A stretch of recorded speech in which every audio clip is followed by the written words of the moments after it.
Farhana's cooking channel থেকে আমি ফারহানা পাপড়ি আবারও একবার স্বাগত জানাচ্ছি সবাইকে।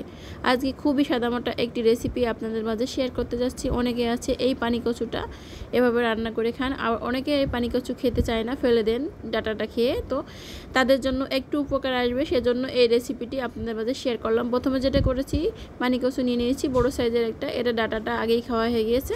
তো এই কচুটা আমি একদমই আলু ভাজির মতো ছোট ছোট করে অফ ক্যামেরায় কেটে নিয়েছি। এখন যেটা করেছি, 1 কাপের মতো শুটকি মাছ নিয়ে নিয়েছি, চিংড়ি শুটকি মাছ। তো আপনারা চাইলে চিংড়ি মাছ দিতে পারেন বা অন্য যে কোনো মাছ দিয়েই করতে পারেন, তবে শুটকি মাছ দিয়ে এই রেসিপিটি করলে একটু বেশি ভালো লাগে। তো শুটকি মাছটা আমি 1 মিনিটের মতো ভেজে নিয়েছি। ভেজে এখন যেটা করেছি, কিছুটা পানি দিয়ে দিয়েছি। পানিটা গরম হয়ে যাবে ততক্ষণ পর্যন্ত একটু চুলায় জাল করে নিব। এরপর যে আধা ঘন্টার মতো শুটকি মাছটা ভিজিয়ে রেখেছি। এখন যেটা করেছি, চুলায় আবারও প্যানে দিয়ে দিয়েছি কিছুটা তেল। এখন দিয়ে দিলাম কিছুটা পেঁয়াজ কুচি, 1 কাপের একটু কম পেঁয়াজ কুচি, কয়েকটি কাঁচামরিচ ফাইল করে রেখেছিলাম সেটা দিয়ে দিলাম। দিয়ে এখন মরিচ এবং পেঁয়াজটাকে হালকা একটু ভেজে নিব। এ পর্যায়ে 1 চামচের মতো লবণ দিয়ে দিব।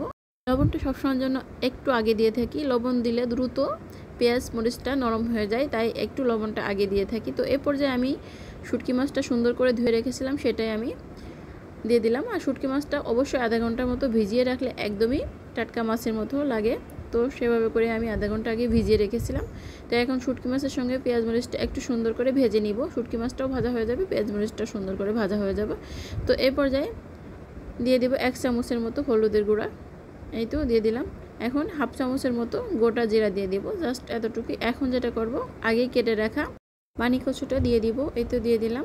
আর আমাদের এলাকায় এই কচুটাকে পানি কচু নামেই সবাই চেনে। তো কোন এলাকায় কি নামে এই পানি কচুটাকে চেনে, তো প্লিজ একটু কমেন্টস করে জানিয়েন।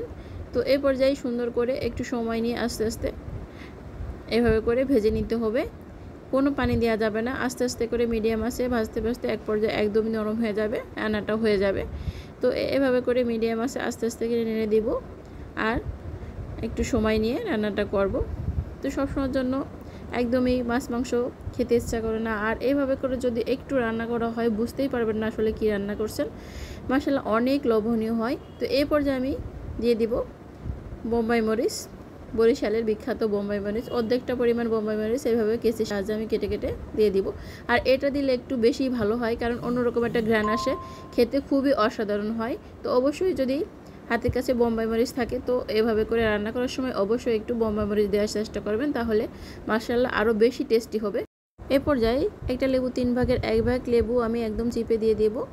তো এটা দিলে যেটা হয়, অনেকের আছে গাল চুলকানোর কোনো ভাব থাকে, তো কচু দেখলেই অনেকের এই গাল চুলকানোর একটা থাকে, তো তাদের জন্য খুবই উপকার আসবে, আর কোনো রকম গাল চুলকাবে না, খেতে খুবই অসাধারণ হয় এই রেসিপিটি এভাবে করে রান্না করলে।